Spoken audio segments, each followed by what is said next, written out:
وہ کہیں اور نہیں ملتی. آپ کسی بھی ملک میں جا کے رہ لیں تو وہاں آپ تھرڈ گریڈ سٹیزن ہی بنتے ہیں. یہاں آپ کا اپنا ملک ہے, آپ کے جاننے والے, آپ کے رہنے والے رشتہ دار, عزیز و اقارب. ہمارا ملک نہیں ترقی یافتہ, ہمارے ملک میں مسائل ہیں, ہر جگہ پہ ہوتے ہیں, لیکن ہے تو ہمارا اپنا. تو پھر کیوں ہم اپنے ہی ملک کے خلاف, ہمارے اختلافات ہو سکتے ہیں. آپ کو کوئی ایکشن اچھا نہیں لگا کسی فرد کا, آپ کو کوئی ایک جماعت پسند ہے, مجھے کوئی دوسری جماعت پسند ہے, ٹھیک ہے, ہونا بھی چاہیے.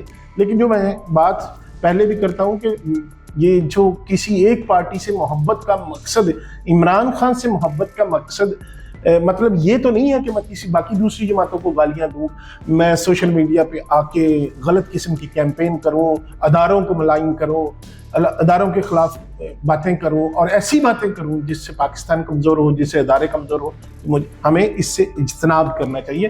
میرا آپ سے بھی ریکویسٹ ہے, اور جو آپ کے دوست ہیں ان تک بھی یہ بات ضرور پہنچائیے گا, یہ ہمارا اپنا ملک ہے, ہم نے یہاں رہنا ہے.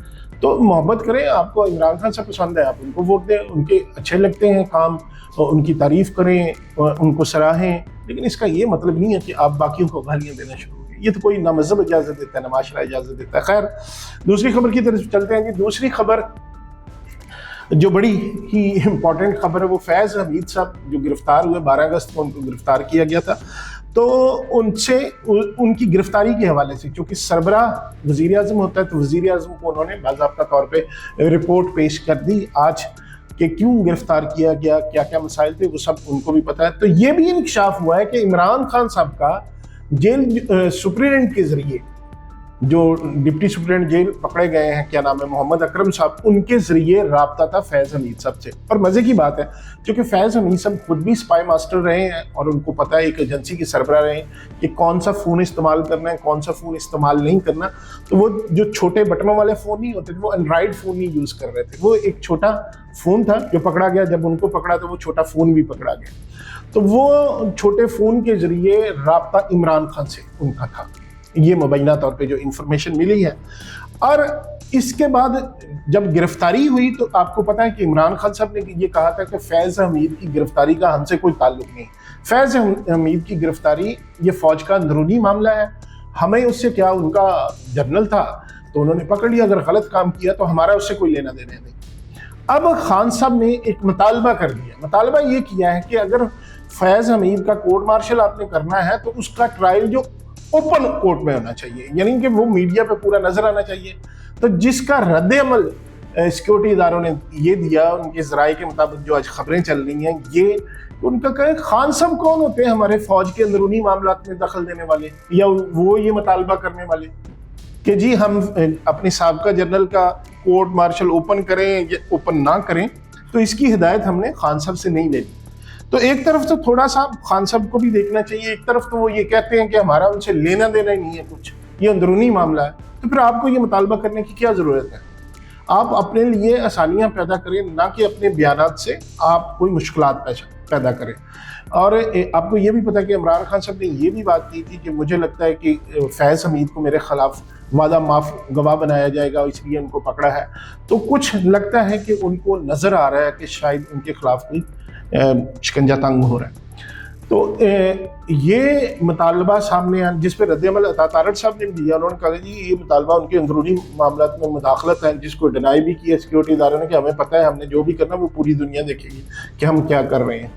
خیر, اس سے اگلی خبر وہ یہ صبح ایک جو ہائی کورٹ نے فیصلہ دیا ہے, وہ فیصلہ آپ کو پتا ہے کہ جو توشہ خانہ کا 190 ملین پاؤنڈ والا کیس تھا, اس پہ ہائی کورٹ نے ٹرائل کورٹ کو اس کا فیصلہ سنانے سے روک دیا تھا, سٹے آرڈر تھا اس کا. تو آج وہ سٹے آرڈر ختم ہو گیا, یعنی کالعدم قرار دے دیا. اس کا مطلب ہے کہ جو فیصلہ آیا ہے اس سے پہلے جو انہوں نے سٹے دیا ہوا تھا, اب وہ سٹے ختم کر دیا. ٹرائل کورٹ اس پہ فیصلہ دینا چاہے تو دے بھی سکتی ہے. اور دوسرا, کل جیسے میں نے بتایا تھا کہ ایک اور بھی ریفرنس نیب نے ان پر ظاہر ہے دائر کر دیا گیا ہے کورٹ میں, جس پہ دیکھتے ہیں اب ٹرائل کورٹ نیب کورٹ اس پہ کیا کرتی ہے. تو وہ خود سنتی ہے یا کسی دوسری جج کو اس پہ عدالت میں بھیج دیتی ہے. تو آج ایک تو یہ ہوا, دوسرا یہ جو اس کو غلط قرار دینے کے لیے جو اپلیکیشن سلمان صفدر صاحب نے دائر کی تھی وہ بھی ریجیکٹ کر دی. انہوں نے کہا جی یہ درخواست مسترد کرتے ہیں. اب آپ چونکہ گرفتاری ڈل گئی ہے نئے کیس میں تو بہتر ہے کہ اب آپ ضمانت کے لیے جائیں. تو آج خان صاحب کے لیے تھوڑا سا مشکلات کا دن رہا میرے خیال کے مطابق. ایک اور مشکل دن اس لیے بھی رہا کہ جو جلسہ کرنا ہے 22 اگست کو یعنی کل, تو وہ جلسہ پہلے ہائی کورٹ کے حکم پہ ان کو این او سی دے دیا گیا تھا. اب جو ڈسٹرکٹ ایڈمنسٹریشن ہے انہوں نے این او سی ختم کر دی اور پنجاب پورے میں دفعہ 144 لگا دی اور 144 دفعہ, جس کا مطلب ہے کہ زیادہ لوگ اکٹھے نہیں ہو سکتے, کوئی ہجوم نہیں ہو سکتا, جلسہ نہیں ہو سکتا, کوئی ریلی نہیں نکل سکتی. اب یہ جلسہ پہلے اس کی منسوخی کا آرڈر وہ بھی اسکرین پہ آپ کو نظر آ رہا ہوگا. تو وہ جو آرڈر دیا ہے اس کے مطابق جلسے کا اجازت نامہ, این او سی ہوتا ہے کہ اجازت نامہ لیتے ہیں کسی پارٹی نے بھی جلسہ کرنا ہو تو وہ ڈسٹرکٹ ایڈمنسٹریشن سے اس کو ایک اپلیکیشن دیتے ہیں. اپلیکیشن کے بعد وہ کمشنر صاحب ڈی سی صاحب اس پر ان کو این او سی دے دیتے ہیں کہ فلاں جگہ فکس ہوتی ہے تاکہ وہاں اس کے جو شرکاء ہیں ان کی سیکیورٹی کے حوالے سے تاکہ پراپر انتظامات کیا جا سکے. اس لیے ان کو انفارم کرنا بھی ضروری ہے کیونکہ ظاہر ہے انتظامیہ کی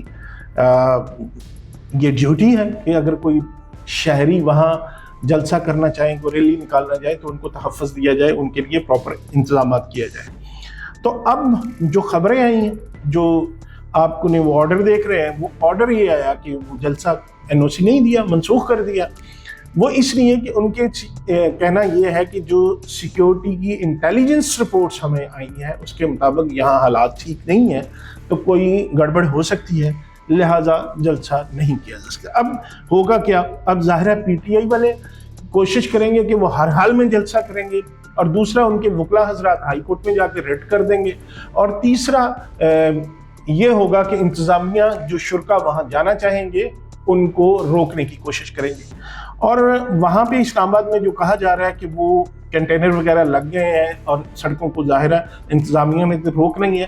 آپ کو پتہ ہے اس سے پہلے بھی جلسہ کرنا سب کا آئینی جمہوری حق ہے, لیکن انتظامیہ کا موقف یہ ہے کہ پی ٹی آئی جہاں جلسہ کرتے ہیں وہاں گڑبڑ کرتے ہیں. پچھلی دفعہ اسلام آباد میں آپ کو پتہ ہے یہ ان کا موقف ہے حکومت کا کہ یہ جہاں بھی جلسہ کرتے ہیں وہاں یہ ہلا گلا کرتے ہیں. پچھلی دفعہ انہوں نے درختوں کو آگ لگا دی تھی, جو گرین بیلٹ تھی وہاں پہ آگ لگ گئی تھی, ایک مطلب ہوا تو تھا, لہٰذا ہم کسی طور پہ بھی رسک نہیں لے سکتے. دوسری طرف پی ٹی آئی کے رہنما ہیں وہ کہتے ہیں کہ جی جلسہ ہر حال میں ہوگا. علی میر گنڈا پور صاحب نے بھی یہ کہا کہ جی ہمیں کوئی روک سکتا ہے تو روکے کہ دیکھ لیں, ہم نے اسلام آباد پہنچنا ہی پہنچنا ہے.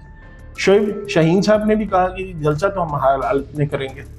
تو اب دیکھنا یہ ہے کہ جو لیڈران, جو رہنما, جو بڑے بڑے سرکردہ رہنما ہیں ان کا تو یہ ہے کہ جلسہ کریں گے. اب کتنی تعداد میں عوام پہنچ سکتی ہے اور کتنی بڑی رکاوٹیں کھڑی کر سکتی ہے اسلام آباد کی ایڈمنسٹریشن, یہ تو کل پتہ چلے گا.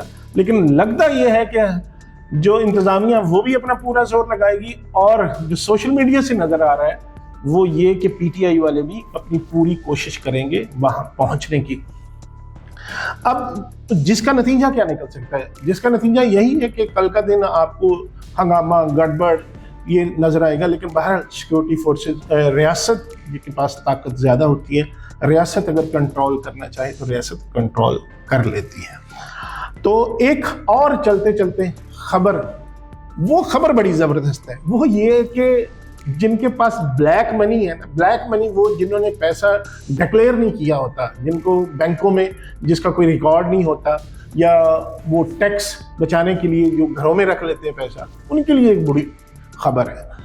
بری خبر یہ ہے کہ اسٹیٹ بینک کی طرف سے یہ اعلان کیا جا سکتا ہے کہ 10 روپے سے لے کر 5000 تک والے سارے نوٹ نئے پرنٹ کروائے جائیں اور سارا کیش تبدیل ہوگا. اس سے ہوگا کیا؟ اس اعلان سے ہوتا یہ ہے کہ جب نئے نوٹ آئیں گے تو جو پچھلے ہیں نوٹ, 5000 کا جو نوٹ چل رہا ہے وہ نوٹ ہو جائے گا. آپ نے کیا کرنا پڑے گا؟ آپ کو اگر میرے پاس فرض کریں 10, 20, 50 لاکھ روپے پڑے ہوئے ہیں جو کہ بلیک منی ہے, جو ڈکلیئرڈ نہیں ہے, تو وہ پیسہ میں اٹھا کے تبدیل کرانے کے لیے بینک میں جاؤں گا تو ظاہر ہے بینک میں ریکارڈ کا حصہ بن جائے گا۔ اب یہ مسئلہ بنے گا بلیک منی والوں کے لیے۔ اگر گورنمنٹ یہ اعلان کر دیتی ہے کہ نئے نوٹ آئیں گے، نئی اس کے ظاہر ڈیزائن نئے آ جائیں گے، تو اس کے لیے وہ ایک ٹائم دیتے ہیں کہ دسمبر تک کا ٹائم ہے جی، آپ اپنے پیسے جو جمع کروا دیں بینک میں، اس کے جب نئے نوٹ آئیں گے تو آپ کو نئے نوٹ مل جائیں گے یا تبدیل کرانے کا ٹائم ہوگا۔